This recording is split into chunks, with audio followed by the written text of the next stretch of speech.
Well, hey y'all, happy Tuesday. Today we're going to talk about 5 tips for a successful fall and winter, mostly winter garden in Arizona or Zone 9b. The first tip I want to share with you is adjust your water schedule.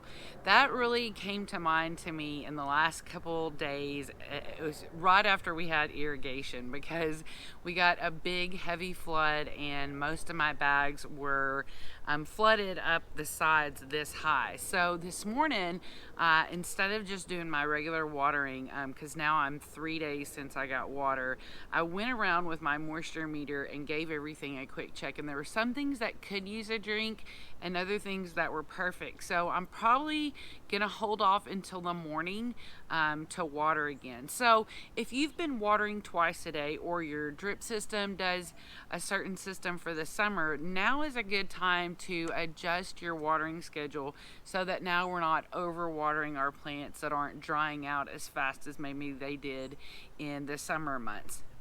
So adjust your water.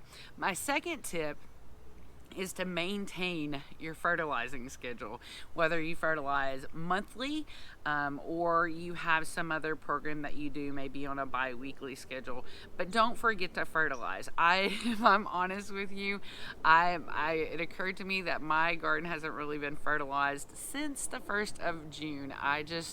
It's been a crazy time, okay? Everybody's in a crazy situation, so no blame, no shame. But when we go into these winter months with most of the crops that we're growing, especially the brassicas, are going to be heavy feeders. So if we're doing the right things with water, then the next thing is we got to make sure that along with getting that 6 hours of sun in our yard, we've got to maintain our feeding schedule to give us a really full, lush, beautiful plants. And if you don't fertilize, just keep topping off your compost, because obviously my peppers are not dead. They went through, July, August, September, 3 months without getting any type of fertilizer from me, and there's plenty of things that survived as well. So number 2 again was maintain your fertilizing schedule.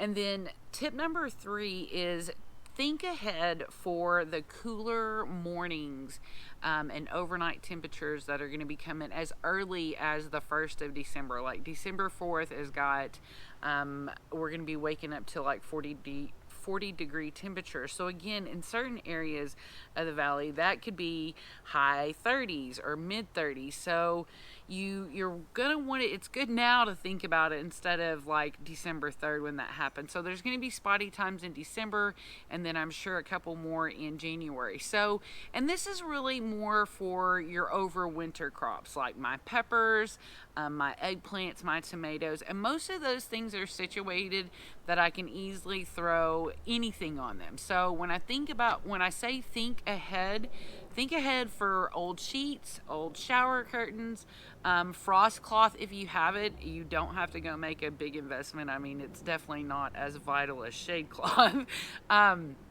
But those are the things that I usually use, is just like old sheets. I've never invested in actual shade cloth. If you do, I'm sure it would last you for a very long time. So again, I've got those plants mostly grouped together so that I can run a big sheet over them, something to give them a little bit of protection. I've learned recently, my husband loves listening to Whitfield Nursery on Saturday mornings on the radio. And so he learned from that radio station that, some things like our peppers and our tomatoes really tend to make more blooms and blossoms if they get kind of into some 40 degree temperature. So it's not the 40s that we worry about so much, it's the 30s.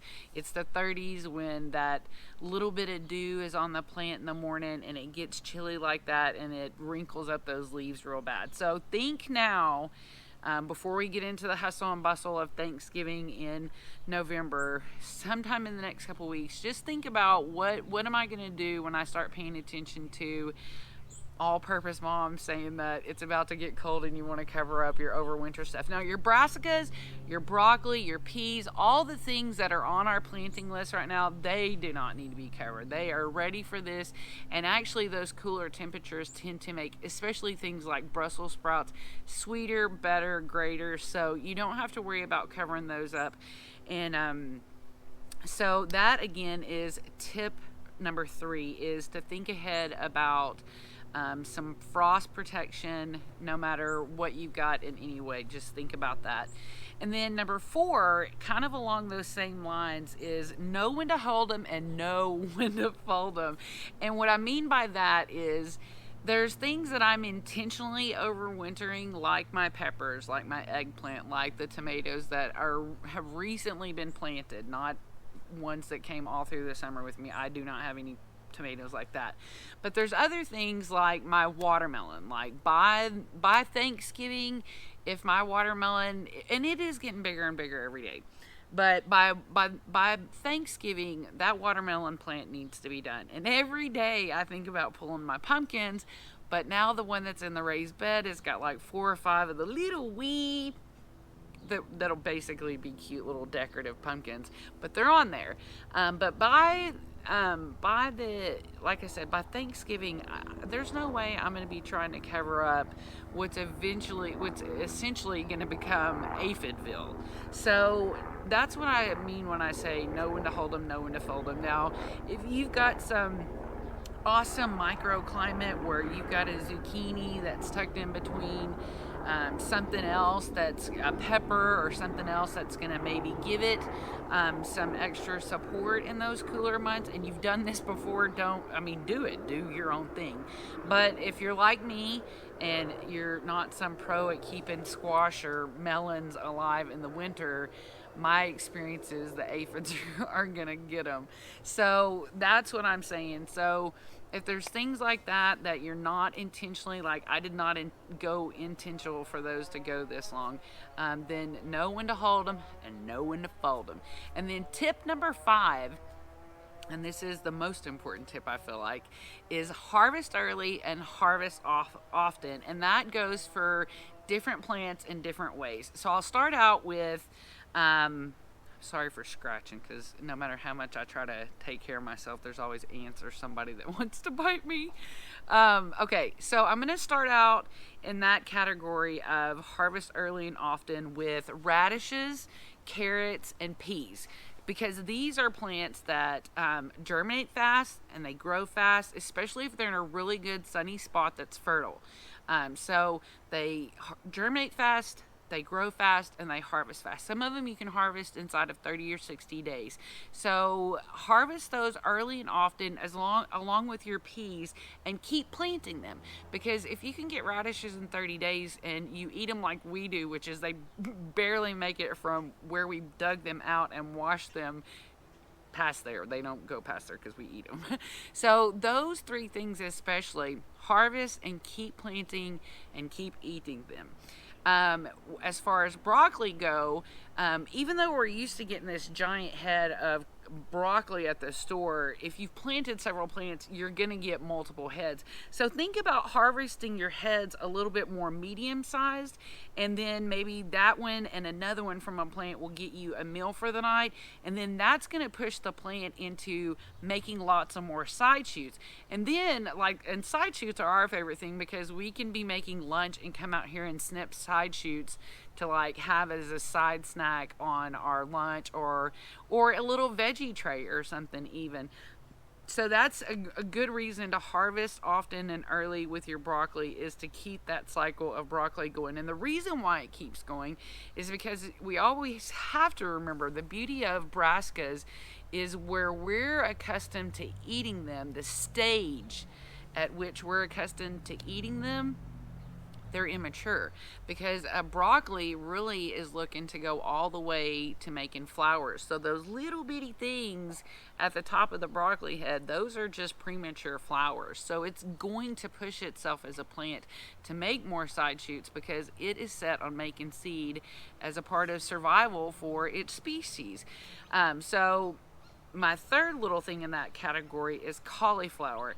If you're not real mindful of getting those small, especially in our climate. It's easy for them to go to flower early, and I highly recommend taking those inner leaves of your cauliflower and trying to make sure that they keep the ball covered, if you will, because it's our sun still is so strong. You know that if you live here, that if you it can be cold, but if you're sitting over there in the sun, you're gonna be hot, and that tender little broccoli or cauliflower head feels that way too. So I'm not growing cauliflower this year. I don't feel like we eat enough of it to justify growing it. I really want to get super strong at broccoli because we eat a ton of broccoli, and there's a lot of ways that I can preserve it, even just down to basically freezing it. So those are my three things I would say: in harvest early and harvest often. And I forgot about mustards and collard greens. So don't just wait forever for your plant to get big. Keep continually harvesting. You can cut them up, you can freeze them, you can cut them up and just keep them in the fridge till you have enough to eat. But by continually harvesting from your mustard greens and from your collard greens, it forces the plant to make more. So I've had collard greens that were easily 6 foot tall because that plant, even though I want to eat it, it wants to make flowers and produce seeds as a part of its entire life cycle. So harvest early and harvest often on your peas, carrots, and radishes, especially on your broccoli. Keep your cauliflower, try to cover up with the other leaves in some way. And then remember to harvest early and often on your collards and your mustard greens. And those are my 5 tips for a successful winter garden in Arizona in Zone 9b. But I do have one bonus tip that really has very little to do with fall or winter. But this is really, if we take it in stride, this is a peaceful time in gardening in Arizona. We just have to water, we just have to feed them, and we have to harvest, not battling all the things of summer. So I'd like to encourage you, as my bonus tip, to take time now to reflect on last spring and reflect on last summer and think about the things that you promised yourself you wouldn't do again, or promised yourself that you would do different, or wished you had done different. Because as we make this transition from summer to fall and winter, it's easy to just kind of forget about all the headaches of summer or spring gardening in Arizona.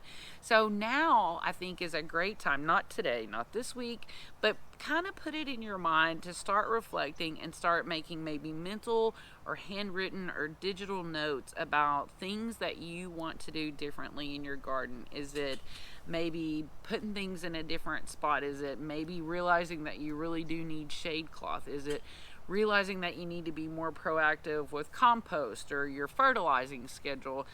Whatever those things are, let's start thinking about those here in November and December, so that in January, when we start going like, oh, we got to start planting seeds, we got to start planting the actual garden, you're not going to want to think about that stuff then. You're just going to be kind of into that excitement and that thrill of thinking about those tomatoes and those new things that are going to be coming along.